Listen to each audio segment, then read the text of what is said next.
Hello and welcome to another episode of Locked On Wolves. This is the post-game podcast. Minnesota Timberwolves defeated the Oklahoma City Thunder by 8 on Wednesday night at Target Center.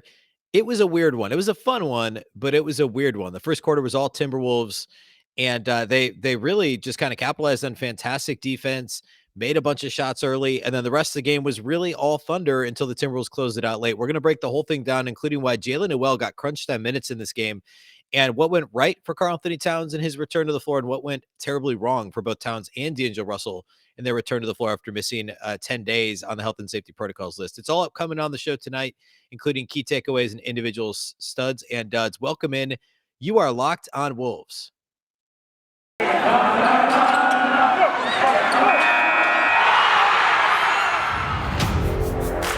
You are Locked On Timberwolves, your daily Minnesota Timberwolves podcast. Part of the Locked On Podcast Network. Your team every day.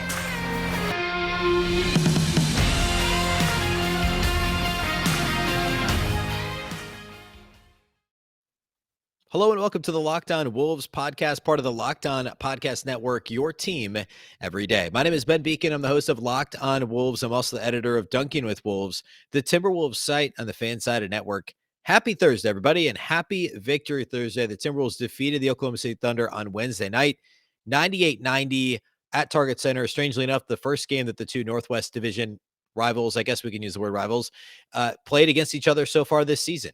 Really strange, but here we are. We're going to break it all down on the show today. Plenty to talk about, key takeaways, a very strange game for a lot of reasons. So we'll break it all down. We'll do individual studs and duds. All that stuff's upcoming. First of all, thank you for making Locked On Wolves your first listen each and every day. Locked On Wolves is free and available everywhere, including YouTube, as well as all of your favorite audio platforms from Apple to Google, Spotify, and of course, the all-new Odyssey app. You can also follow the show on Twitter at Locked On T-Wolves and at Beecken with two B's, two E's, CK. All right. So we'll do what we always do. I want to kind of talk about the notable parts of the game right now, really kind of the first quarter versus the rest of the game. We'll do key takeaways, and then we'll also do individual studs and duds. It's really hard to overstate how big the gap was between the first quarter and the rest of the game for the Wolves. And I don't just mean the margin. I mean, obviously that too, but the way that the Timberwolves played, it was like two different games, and one of them was 12 minutes and the rest of it was 36 minutes, or really, I guess you could take the last maybe 4 minutes of the game out of that. So the Wolves played like 16 to 18 minutes of great basketball and something like 30 to 32 minutes of awful basketball. It was bad, the whole middle portion of the game. But the Thunder are so generally terrible themselves, and the Wolves were so good in the first quarter that they were able to hold on and win by a couple of possessions, or I guess 3 possessions. It was a really weird game. Of course, this is the first game back for D'Angelo Russell and Karl-Anthony Towns. They both missed a week and a half or so. Towns missed 6 games. D'Lo missed 5. Anthony Edwards, this was his 4th game back from the COVID list. The Wolves are now actually at entirely full strength, which is phenomenal. One would imagine there'd be some rust and maybe some reconditioning still happening with D'Lo and Towns. We did see that tonight. We'll get into that here in a little bit. But the first quarter, the Wolves came out with Jared Vanderbilt guarding Josh Giddey, and Giddey's the talk of really the NBA right now. He had youngest ever to record a triple-double the last time out. He had missed 3 games, I think it was, due to health and safety protocols, but playing really well, has won multiple Western Conference Player Rookie of the Month awards. And so the Wolves came out and said, we're going to put Vando on Giddey. And Giddey's essentially, I mean, he's their best rebounder, effectively, despite really running a lot of their offense. I mean, him and Shai Gilgeous-Alexander run everything the Thunder do. And the Wolves said, we're going to put Vando on him. You know, he's a big bodied guy. He can rebound. Let's try this. Worked really well early in the game. And the Timberwolves built a 30-10 lead in the first quarter. The Timberwolves defense was genuinely suffocating. The Thunder did miss a few, really kind of gimmies at the rim that they should have made. But the Timberwolves activity all over the floor is what kind of kept the Thunder from having I think they were hearing footsteps the entire time, even when they were making or shooting what should have been easy shots at the rim. The Timberwolves were all over the place. There were multiple deflections that didn't actually lead to steals, but disrupted the offense, contesting shots everywhere on the floor. The Thunder turned the ball over, I think it was 10 or 12 times just in the first quarter alone. The first sub for Minnesota, interestingly, D'Angelo Russell came out of the game. Malik Beasley came into the game. We'll talk more about the two of them later because they both really struggled. But I thought that was notable. We could be tracking that, who's the 6th man, who's coming in off the bench first, and who's sitting first from the starters. And maybe that changes on a nightly basis. The first quarter finished great, though. The Timberwolves had a great first quarter. the Thunder had a stretch where they shot, or really, they only made like 3 field goals total, up until about the 3-minute mark of the second quarter. And then Minnesota went on a stretch where they made just 2 of 15 shots. And after the Thunder shot under 20% in the first quarter, the Timberwolves almost rivaled that for at least much of the second quarter.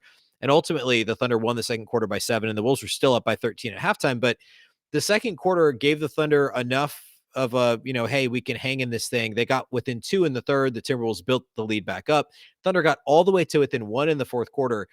And finally, Minnesota got serious and, scored some buckets offensively. Anthony Edwards played really well. Jaylen Nowell came into the game late. We'll talk a lot more about Jaylen here in the next segment, and played really well down the stretch. The third quarter, the big slide towards the end of the quarter kind of coincided with Karl-Anthony Towns going to the bench for a rest. Minnesota had built that back up to a healthy double-digit lead. Towns goes to the bench with I think it was his 4th personal. He gets a technical foul. Yes, it was a foul. It's one of those that, Towns has a tendency to hook defenders when he turns to go to the basket, when he's especially, well, really anywhere, if he's got his back to the basket. He likes to turn and hook, and he doesn't always realize he's doing it. And he doesn't get called every time. He got called this time, then he got a technical foul, and then the slide happened. And the Thunder pulled it within 6 by the end of the third quarter, ultimately got it to within 1 at one point in the fourth quarter. The offense was completely disjointed with the new bench unit. We'll talk more about that next segment. But for stretches there in the third and fourth quarter, it looked like the Timberwolves bench was going to give everything back, and that the Thunder were going to be able to take this game over. But the Wolves came back with their starters, sans D'Angelo Russell, with Jaylen Nowell instead. No Malik Beasley either on the floor. And that lineup of Jaylen Nowell, Patrick Beverley, Anthony Edwards, Karl-Anthony Towns, Jared Vanderbilt was able to win kind of the final 4 to 5 minutes of the game. And Jaylen Nowell came to the game, had a massive and one. It was a 1-possession game. He had a really tough kind of 10, 12 footer, got fouled, almost hit his head on the floor, and then made the free throw. And the Wolves didn't really look back from that point on, and were able to kind of make this thing a little bit more comfortable at the end. I have some key takeaways from this one related to the rotation, the bench unit, and then also Cat and D'Lo in their first games back. Of course, also Jaylen Nowell. So a lot of key takeaways from this one before we get to individual studs and duds. So that's all upcoming here next. First, though, let's talk about our friends over at Shopify. Discover endless possibility with Shopify. Shopify is tirelessly reinventing tools of growth for millions of businesses, helping them succeed every day. Shopify gives entrepreneurs the resources once reserved for big businesses, so upstarts, startups, and established businesses alike can sell everywhere. Synchronize online and in-person sales and effortlessly stay informed. Scaling your business is a journey of endless possibility. I love how Shopify has the tools and resources that make it easy for any business to succeed from down the street to around the globe. Like mine, Shopify powers millions of businesses from first sale to full scale. Reach customers online and across social networks with an ever-growing suite of channel integrations and apps, including Facebook, Instagram, TikTok, Pinterest, and more. Gain insights as you grow with detailed reporting of conversion rates, profit margins, and beyond. More than a store, Shopify grows with you. This is possibility powered by Shopify. Go to shopify.com/LockedOnNBA for a free 14-day trial and get full access to Shopify's entire suite of features. Grow your business with Shopify today. Go to shopify.com/LockedOnNBA right now. Shopify.com/LockedOnNBA.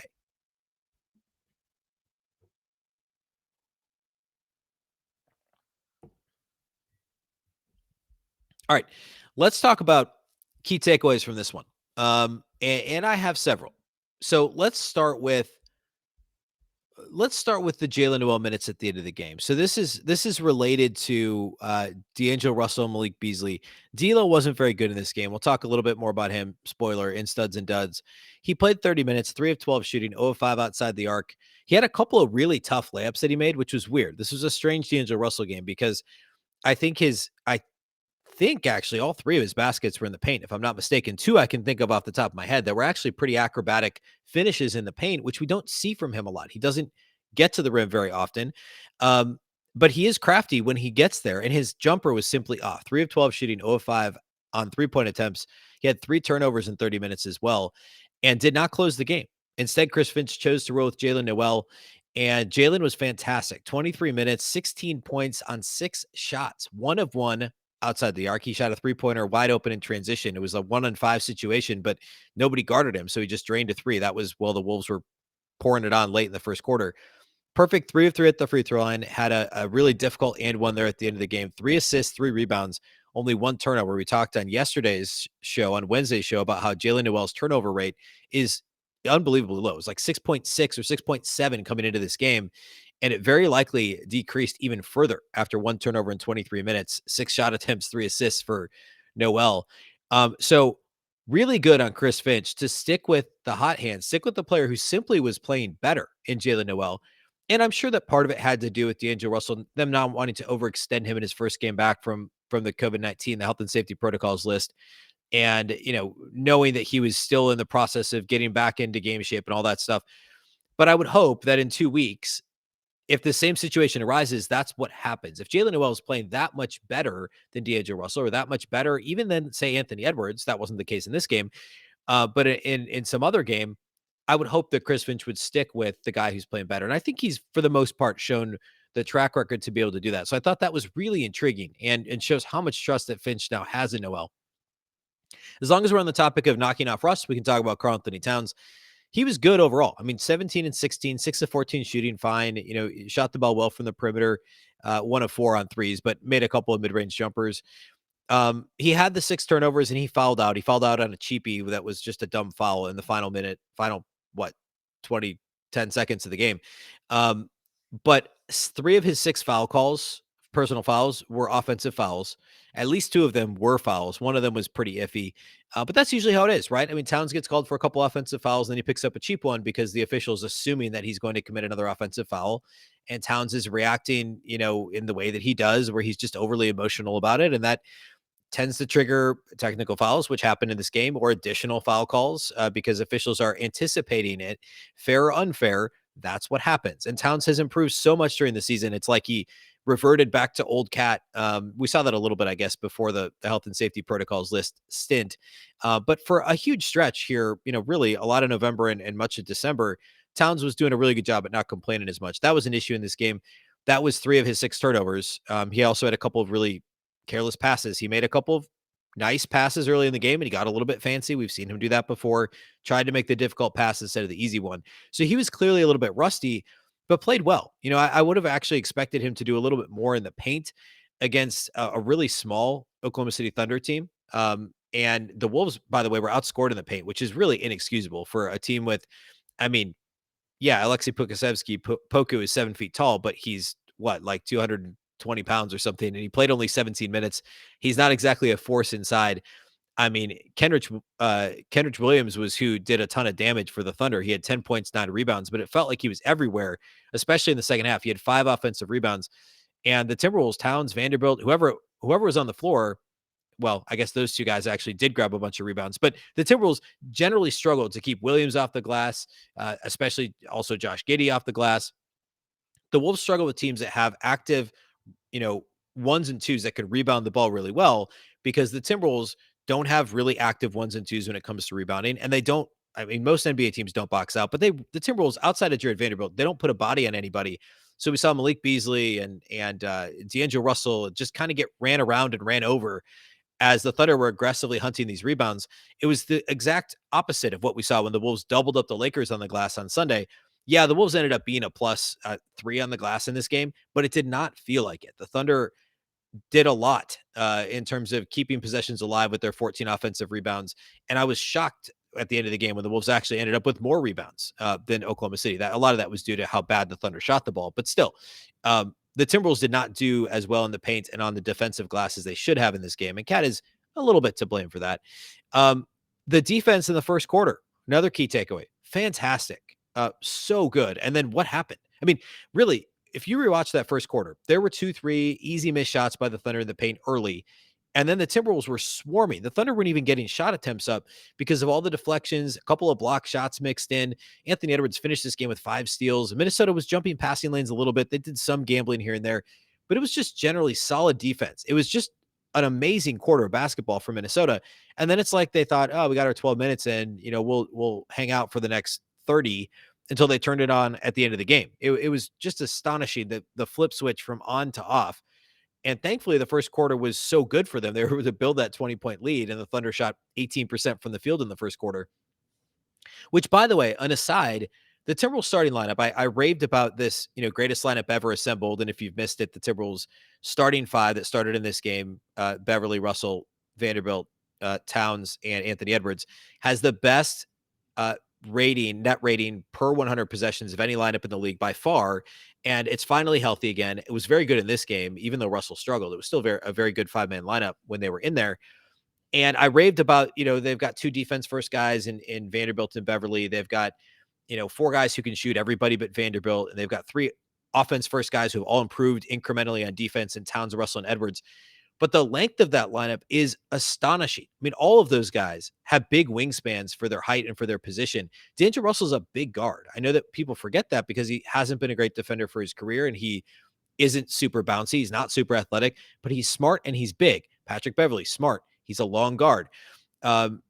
Anthony Edwards, very long, very athletic, very active. Not always active defensively, but when he chooses to be, he can have nights like this one where he gets 5 steals. Jared Vanderbilt, an absolute monster defensively and on the glass. Karl-Anthony Towns, extremely skilled, really big, long. All these guys, the length that this unit can play with, it can cover mistakes. If they're a quarter step slow on a rotation, length can cover a multitude of sins, anticipation, all those things. It's a very intelligent, very long, generally athletic lineup that can really get things done when they play like they did in the first quarter of this game, which is really, really good to see. My last key takeaway related to the Timberwolves bench unit, which really got dominated for most of the game, but especially so in the third quarter, for stretches early in the fourth quarter. And the more I thought about it, it's pretty clear what happened here. This unit hasn't played together really at all. You're talking about a unit that's supposed to be Jaylen Nowell initiating offense, Malik Beasley as the offense. He's supposed to be the guy scoring. Jaden McDaniels, Naz Reid, and Taurean Prince, all his guys who are supposed to knock down open shots, but Jaden's been more aggressive lately. So it's kind of like wait, who's taking charge here? Jaylen Nowell's done good. He's done well initiating offense over the past couple of weeks, but he's not a pure point guard. Jaden McDaniels has never been aggressive at the NBA level offensively until the past couple of weeks. And now all of a sudden he's playing on a unit with Malik Beasley and Jaylen Nowell. Whose ball is it? Taurean Prince was coming off a great game last time out against the Clippers, his best game in Timberwolves uniform. I think he had 17 points on Monday. And then it's like, well, should he be more involved in the offense? Naz Reid, when Towns was out, had his first career 2010 game. These guys all have had shifting roles. And now in this game, the 5 of them were suddenly thrust into a lineup together. And obviously there were some other guys mixed in, right? I mean, Beverley actually came in and ran some point with the second unit at stretches because they were struggling so much. But that unit was not accustomed to playing together. So that's a big reason for the second unit's problems. Malik Beasley was 0 of 8 from the field, 0 of 7 outside the arc. There was no cohesion to the offense. They didn't actually turn the ball over that much, but there were a couple of pretty bad turnovers as well. And that's just a function of those guys not being used to playing to one another. It's exactly the 10-man rotation that I would have expected, or that I did expect. We talked about this on the show on Wednesday. It's exactly what I would have expected. Nowell led the bench unit, most minutes off the bench. And I guess Beasley would have, had it not been for Nowell closing the game in place of D'Lo. But almost identical to what I had expected in terms of the rotation. And we'll have to see what happens with the second unit. Who's going to take the reins? Who's going to take charge? Who's going to be the guy? Are they going to be able to rotate? And it just kind of depends on the night, depends on the matchup, who's got the hot hand, or will this kind of be clunky for a while? And it didn't cost the Wolves. It almost did. I mean, it did in terms of this going from a 20-plus point lead to a 1-point lead, but they won this game because it was the Thunder. Will it cost them on Friday against the Thunder? Will it cost them as they, obviously we've got Houston, New Orleans coming up, but some of these games upcoming, hopefully the second unit can work these kinks out against the lesser teams that they're about to play. And by the time they get to some of the better teams here in a week or so, this sort of thing does not happen. Okay. We'll close the show today by looking at individual studs and duds. That's upcoming next. First, though, let's talk about our friends at betonline.ag. BetOnline would like to wish you a happy new betting year as we continue our march to the playoffs in several sports. Of course, the NFL playoffs start here in a week and a half and beyond. BetOnline remains the number one spot for all the sports wagering action for 2022. New year and a new updated desktop and mobile website. To sign up today, receive your 50% welcome bonus on your first deposit. Just use our promo code LOCKEDON to get started. Again, use promo code LOCKEDON. That's a 50% welcome bonus on your very first deposit, from football to basketball, hockey to boxing, plus UFC, right on down to your favorite Vegas casino games. Don't wait to take advantage of all the amazing offers available for 2022. BetOnline is the fastest and easiest way to wager on all your favorite sports. BetOnline, where the game starts.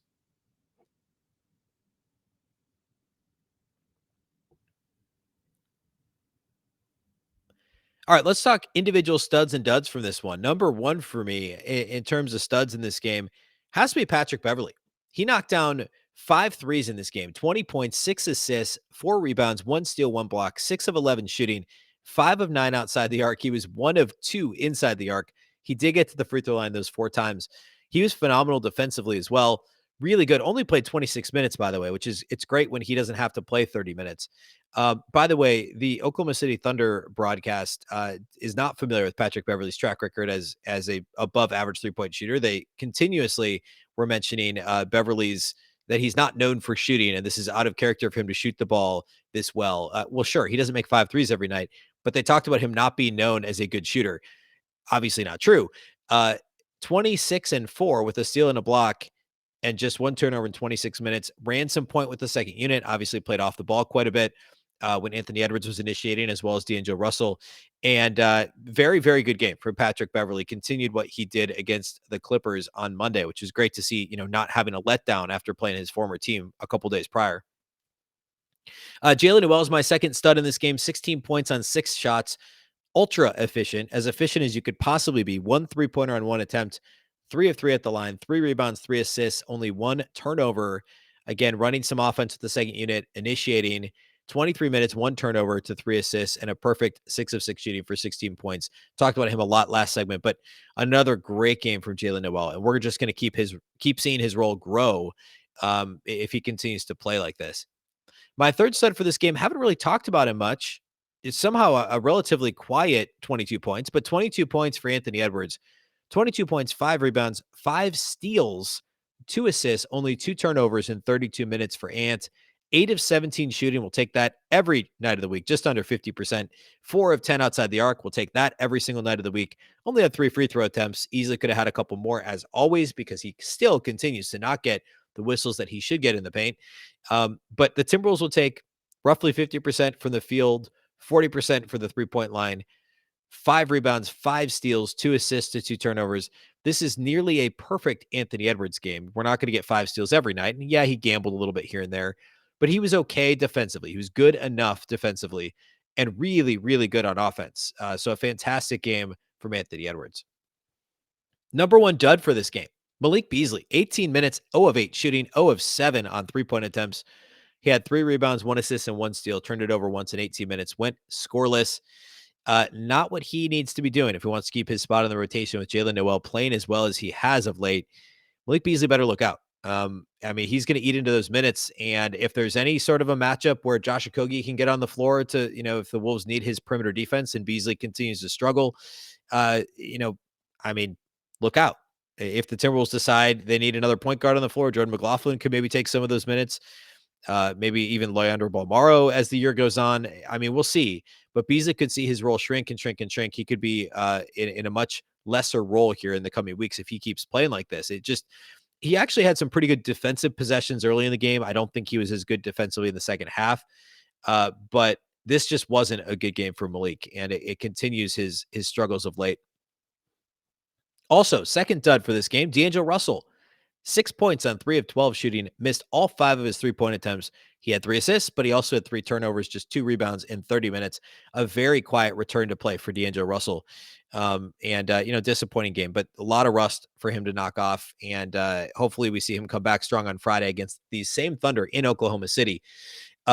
Generally speaking, the Timberwolves did a fairly good job. Obviously the Thunder scored just 90 points. They shot under 37% from the field and 25.7% from 3. They made Shai Gilgeous-Alexander's life mostly difficult. He got into the paint quite a bit, but he missed some easy ones at the rim. Shot just 5 of 15 and turned it over 4 times. They did a good job on him. Josh Giddey is just extremely active and a great passer. 14 points, 15 rebounds, 6 assists for Giddey. He did turn it over 6 times, though. He didn't make any 3. He's not a good 3-point shooter. He's not a good shooter, period. But he made a couple of big 3s as the Thunder were making their comeback early in the fourth quarter.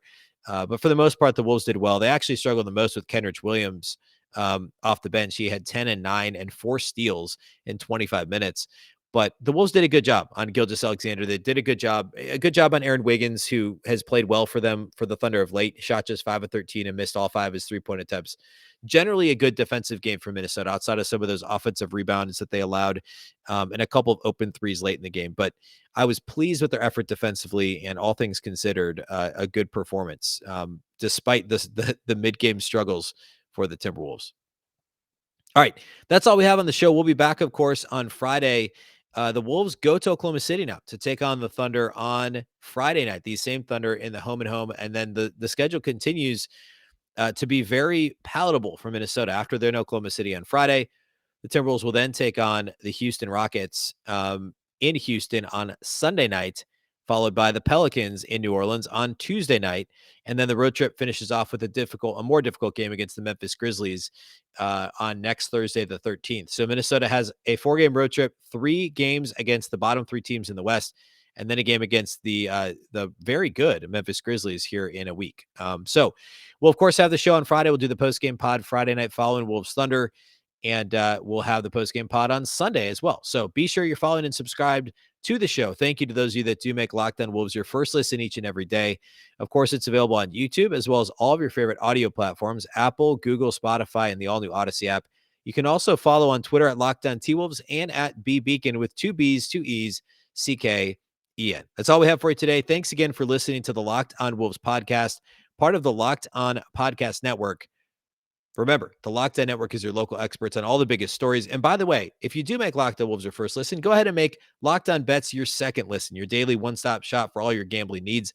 Locked On Bets, hosted by your boy Q, with expert analysis and insight released early. And it's free and available on all platforms. And it is a fantastic listen if you're into sports betting. Even if you're not, it's a fun listen as well. All right, that's all we have for you today. Once again, I'm Ben Beecken. This is the Locked On Wolves podcast, and we'll catch you next time.